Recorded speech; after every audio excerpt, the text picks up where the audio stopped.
আমি খাদিজা ইয়াসমিন, আমি সিলেট কৃষি বিশ্ববিদ্যালয়ের অ্যাসিস্ট্যান্ট প্রফেসর হিসেবে আছি এবং বর্তমান Hong Kong PhD full funded PhD fellow.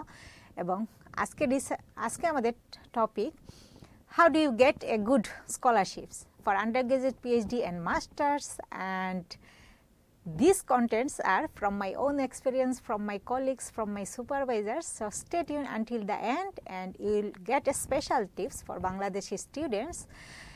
And this topic is for how do you add your non-academic experience and volunteer experience, because all are very important in abroad, and how the evaluation committee evaluate your scholarships, even common interview questions for PhD and masters. So stay tuned until the end and don't skip the video, otherwise you will miss the real essence.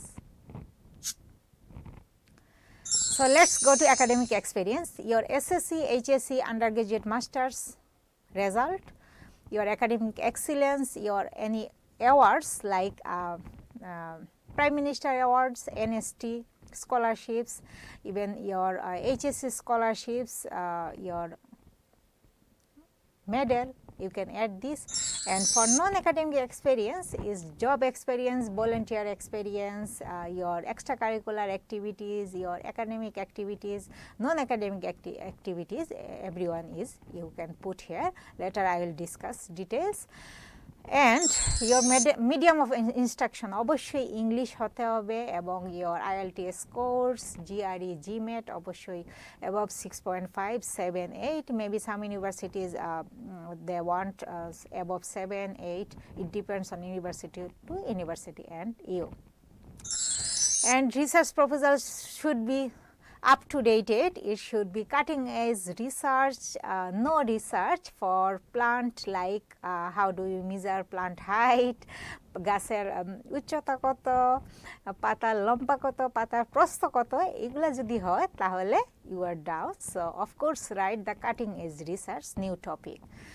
And your statement of purpose, motivation letter and vision statement, of course self-explanatory, exclusive and new and honest. So let's go to non-academic experience. So these are basically extracurricular activities. Someone love football, someone love volleyball, someone cricket, someone love dancing, someone do music, someone painting, someone take photography, someone involved in the language club, someone in the debate club. Everything is here. What you did to your university, to your masters, even to your schools. You have some sports day, you participate some annual activities, so you should include here. And you mention a crest, certificate, even a medal is okay. If you have no medal, no problem. What I did, I added any runner-up positions. If I did not provide anything, no problem. You can add anything. If of course you have one or two experience throughout your life. Maybe তুমি school বা কলেজে তুমি রানার champion ছিলে, তুমি দাবা champion ছিলে, তুমি ব্যাডমিন্টনে first হইছো, বা তুমি একটা এসে রাইটিংয়ে ফার্স্ট হইছো, বা তুমি ম্যাথমেটিক্স প্রতিযোগিতায় তুমি ফার্স্ট হইছ, বিভিন্ন অলিম্পিয়াডে তুমি গেছো, তুমি এই জিনিসগুলো এখানে ইনক্লুড করবে। সো ভলেন্টিয়ার অ্যাক্টিভিটিস, বিদেশে এই বিষয়টা এরা খুবই কনসিডার করে, কারণ বিদেশে এদের অর্গানাইজেশনাল ভলেন্টিয়ার বিভিন্ন গ্রুপ থাকে, এবং বিভিন্ন ইউনিভার্সিটি থেকে বিভিন্ন অর্গানাইজেশন ভলেন্টিয়ার রিক্রুট করে। ইভেন আমি এখানে পিএইচডি তো বিভিন্ন অর্গানাইজেশনের সাথে ইনভলভ আছি, যেটা হয়তো ব্লাড ডোনেশন গ্রুপ, কেউ হচ্ছে world red cross, red crescent, even any old home, even child care centre, এবং বিদেশে বিভিন্ন সাস্টেনেবিলিটি, গ্রিন প্লান্ট, বিভিন্ন ওয়েস্ট ম্যানেজমেন্ট প্রোডাক্ট, এই গ্রুপগুলো থাকে।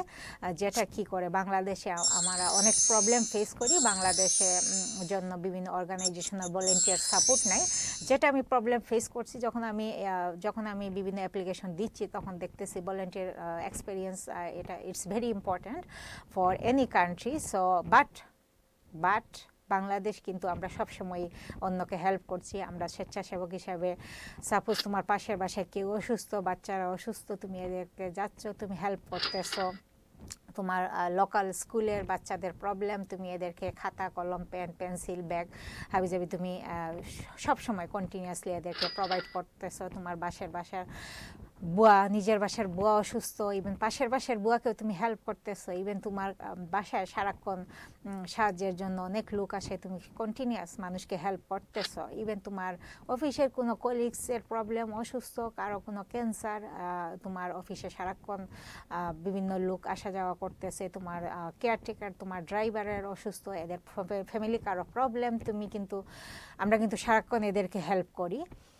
ইভেন তোমার আত্মীয় স্বজন কারো চিকিৎসা লাগবে, কাউকে ডাক্তারের কাছে নিয়ে যেতে হবে, কারো চিকিৎসা টাকা নাই, কারো বাচ্চা নাই, তুমি সারা বছর তাদেরকে দিচ্ছ। তোমার আত্মীয় স্বজন কারো চাল ডাল নাই, কারো হচ্ছে ইকোনমিক সলভেন্সি কম, তুমি তাদেরকে সারা বছরের খাবারের টাকা দিচ্ছ, ইভেন চাল ডাল।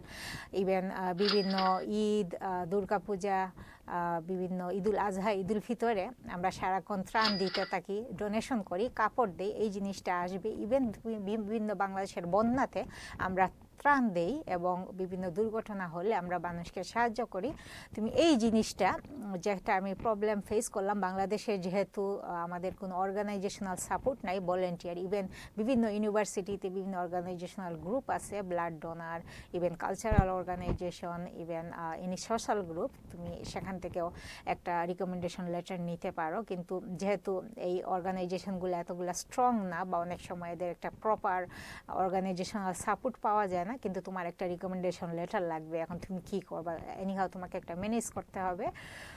বা তোমার যেটা আমি করেছি, তোমার এগুলা হচ্ছে নন অর্গানাইজেশনাল ভলেন্টিয়ার অ্যাক্টিভিটিস। আমি যেটা করেছি, আমি হচ্ছে প্যারা টু প্যারা, আমি আমার জীবনের হচ্ছে বেস্ট 4 থেকে 5টা স্টোরি আমি অ্যাড করেছি। অ্যাড করে খুবই সুন্দর করে এটাকে প্যাক আপ করে ইমোশনাল বেসিসে তুমি সুন্দর করে যদি একটা স্টোরি বানাতে পারো ভলেন্টিয়ার অ্যাক্টিভিটিস, প্রফেসররা কিন্তু এটা খুবই পছন্দ করে, তোমার যদি এক্সপিরিয়েন্সটা তোমার নিজের রিয়েল লাইফ থেকে যদি ট্রু হয়।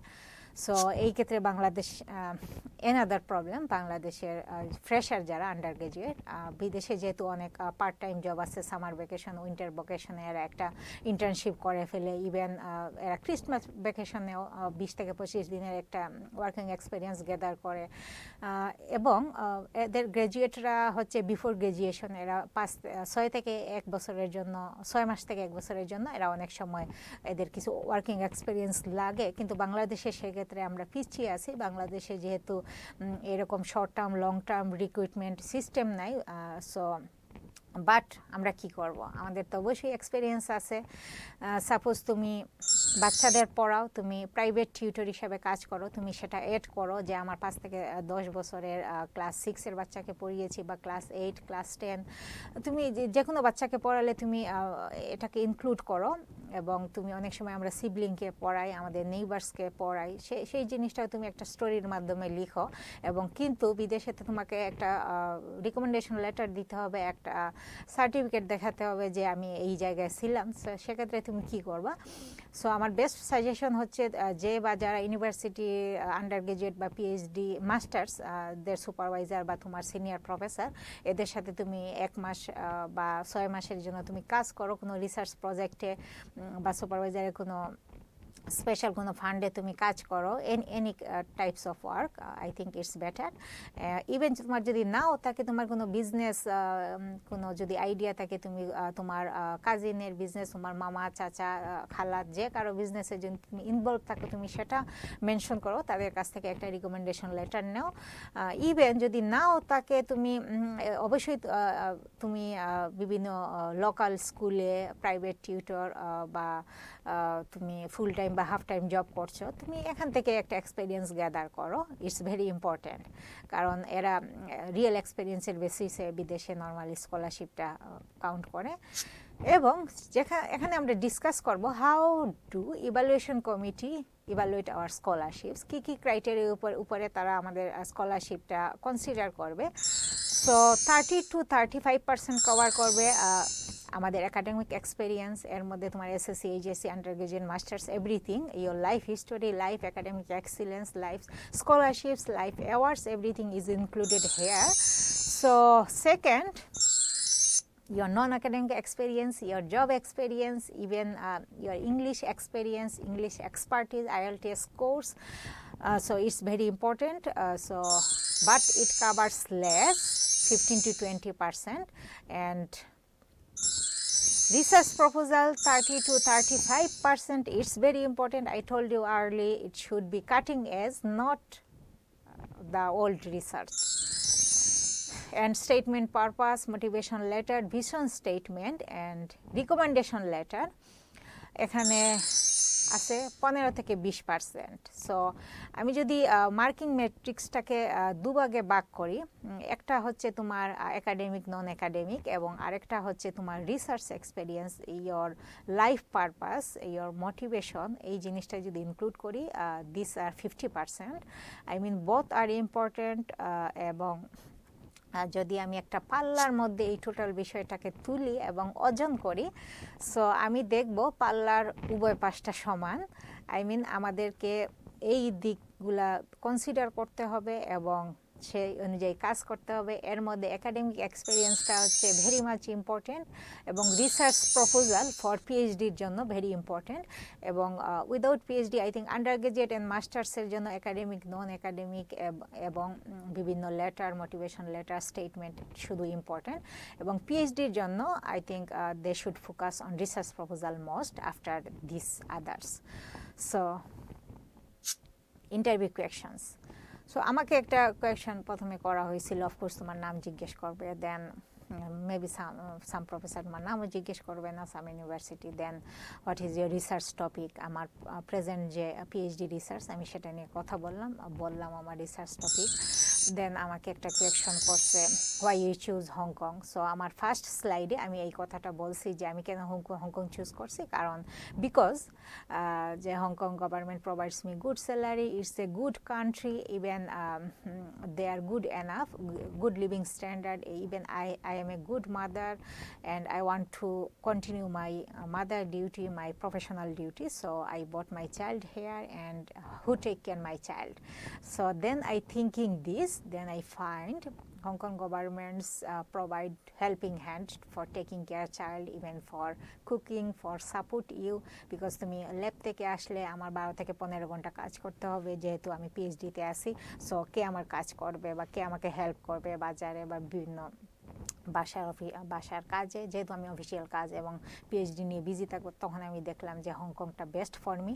যখন আমি এরকম আনসারটা তাদেরকে দিলাম, ইভেন আমার স্টেটমেন্ট অফ লেটারে আমি এই জিনিসটা, রিয়েল স্টোরিটা যখন অ্যাড করলাম, তখন দুইটা জিনিস হয়েছে। প্রথমে তাদের কাছে স্টোরিটা খুবই অ্যাট্রাকটিভ মনে হয়েছে, এবং সেকেন্ডটা তাদের কাছে মনে হয়েছে I am very honest and I have courage to speak up, এবং আমি যে সত্য কথা বলতে পারি তারা সেটা দেখলো। সো তোমাকে অবশ্যই নিজের রিয়েল স্টোরিটা বলতে হবে।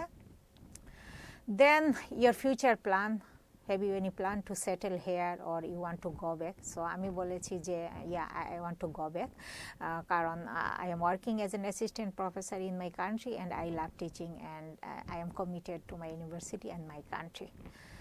সো দেন রিসার্চ টপিক কেন তুমি চুজ করলে, সেটা রিসার্চ সিগনিফিকেন্স, রিসার্চ ইম্পর্টেন্স, তোমাকে এই বিষয়টা খুবই ক্লিয়ারলি জানতে হবে। যে then another question, what is your present research project. যখন আমাকে তারা সেটা কোয়েকশন করলো, তখন আমি বললাম যে আমি একটা ইউজিসি গভর্নমেন্ট ফান্ডেড পিএইচডিতে তখন পেয়েছিলাম, আই ওয়াজ আইপি, অ্যান্ড আমি বললাম যে আমি ফ্রেঞ্চ বিনের উপর রাইজোবিয়াম আইসোলেশন আইডেন্টিফিকেশন নিয়ে কাজ করছি, এবং আমি অ্যানাদার আর্টিকেল লিখছি আমার কলিগস সিনিয়র প্রফেসরের সাথে, এবং তারা খুবই হ্যাপি।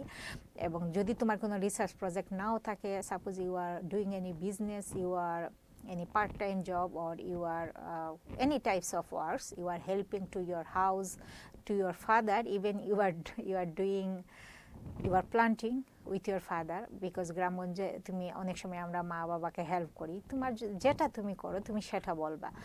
তুমি যাই বলো না কেন, of course you should be honest. যদি একটা রিয়েল একটা বিউটিফুল স্টোরি হয়, তারা কিন্তু বুঝে, মাইন্ড রিড করতে পারে, তোমার ইমোশনাল সাথে যদি তারা কানেক্ট করতে পারে এই স্টোরিটাকে, তাহলে it will get excellent. And finally আমাকে কোয়েশ্চন করছে what kind of projects you are dealing before. তো আমার যে previous I was lecturer and before lecturer আমি বলেছি যে আমি after finished my masters then আমি বললাম যে আমার ডিপার্টমেন্টের সিনিয়র প্রফেসরের সাথে আমার কিছু রিসার্চ প্রজেক্টে কাজ করছি এবং কিছু পেপার রাইটিং করছি। এই বিষয়টা যখন আমি বললাম দে আর হ্যাপি।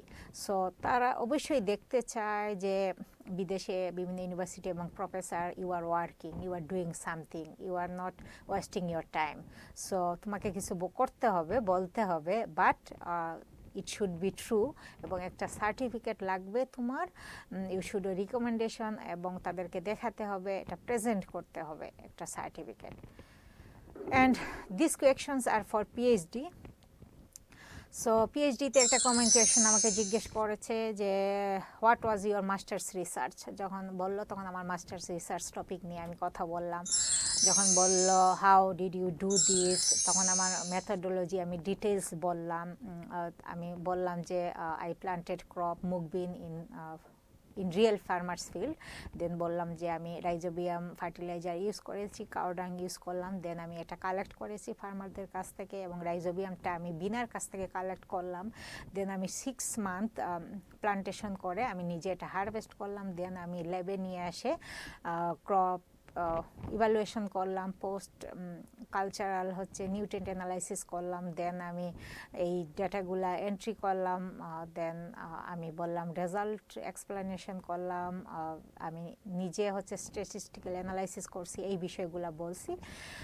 দেন আমাকে তারা কোয়েশ্চন করছে যে how many laboratory skills did you mastered, এটা এনাদার ইউনিভার্সিটি থেকে করলো সুইজারল্যান্ড। তখন আমি বলছি যে আমার প্রিভিয়াস নিউট্রিয়েন্ট অ্যানালাইসিস এক্সপিরিয়েন্স আছে এনপিকেএস, অ্যান্ড আমার পিএইচ আমি পারি এবং সিইসি আমি যা যা পারি, electrical conductivity. It depends on your subject, তোমার সাবজেক্টে যেটা থাকবে তুমি সেটা বলবে এবং যদি কোনো এক্সপিরিয়েন্স নাও থাকে নো প্রবলেম, তখন বলবে how do you link your present research to PhD research, how you do your PhD research. যখন বলবে কোনো প্রবলেম নাই। যেটা আমি বলেছিলাম যে আমার PhD research was very cutting edge and new, তখন আমি বলেছি যে আমি বিভিন্ন সিনিয়র প্রফেসরদের কাছ থেকে আমার কাজ সম্পর্কে কিছু নলেজ নিচ্ছি, আমি তাদের সাথে কাছে প্রতিদিন যাচ্ছি এবং আমার ইউনিভার্সিটিতে যে যে রিসোর্সগুলো আছে আমি সেগুলো যেহেতু